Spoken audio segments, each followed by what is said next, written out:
Oh la famille, bomona makambo oyo ezali kosalama na kati na mokili oyo bandeko. Yangana balobaka libanda na Yesu bomoi ezali te, libanda na Yesu bomoi ezali te. Bandeko tozali kaka kotire attention na bino, tozali kotire attention na bino. Parole de Dieu zoloba na biso, allez par tout le monde entier, prêchez la bonne nouvelle. Yango wana mission oyo nzambe apesi ngai na yo. Bandeko tokende na monde entier bandeko, toteya nde liloba ya nzambe. Bandeko na ngai, yo sotosi oyo mutu akela yo, atindela yo na mokili oyo, eske si otosa yango? Bandeko totala bango bazo tosa oyo ya papa na bango. Bongo biso, si totosi oyo ya papa na biso, bandeko, l'air est grave. L'air est grave bandeko totala mutu oyo. Eza église moko ezali satanique, ezali diabolique, mazali koyoka sonite. Azo yokelango sonite po ezali religion oyo ye apona. Azo yokelango sonite bandeko nanga. Totala yendenga vandi. Azali à l'aise. Amoni penza kazo sala musala moko ya malamu. Yepa ye kosala propagande ya kote na bango. Azali pe ko prêcher na lolenge na ye. Bandeko nangai. Azali ko prêcher na lolenge na ye bandeko. Yepe alingi mukolo wango bazala pe bango moko te, alingi pe bakoma pe ebele yango wana azali kosala. Azo yokelango soni te nini te. Bongo ngai na yo bandeko, poto sala o ya papa na biso, toko yokela yango soni.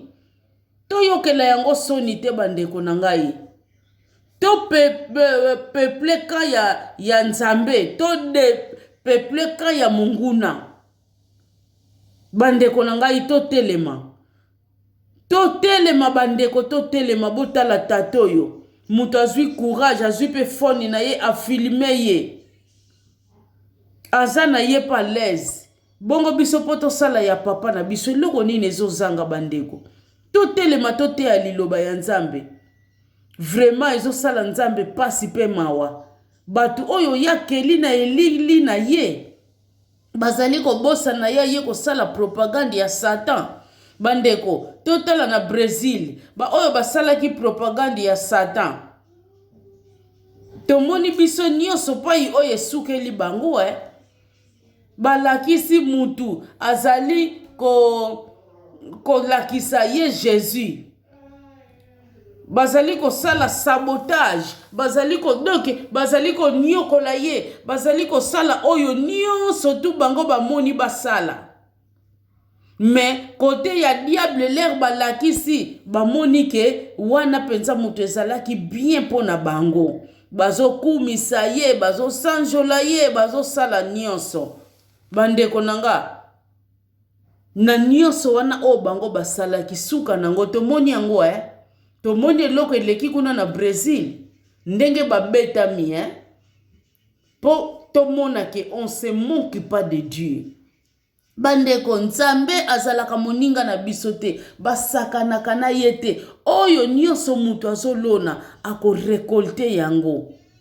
Bango balonaki yango, basepelaki lolenge wana bandeko, basilaki pe ko récolter yango. Bandeko, ngai na yo tolona malamu. Ngai na yo tosala nelanga ya papa pona to récolter pe o ya bien. Mutu oyo azo luka bandimi pe na kote na yeboye bandeko. Oyo ya zolona oyo tozomona ako récolter yango. Bandeko nanga ezala lobite sans microscope.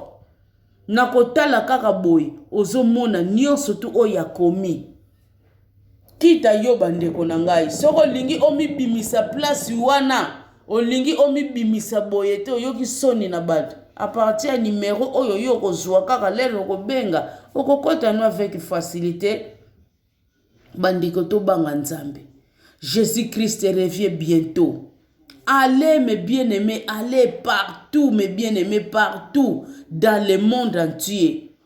Tango bazolo ba partout dans le monde entier bandeko. Place nyonso oyo makolo na biso ezali koniata. Biso to tato la monena nzambe, to tato la parole de Dieu.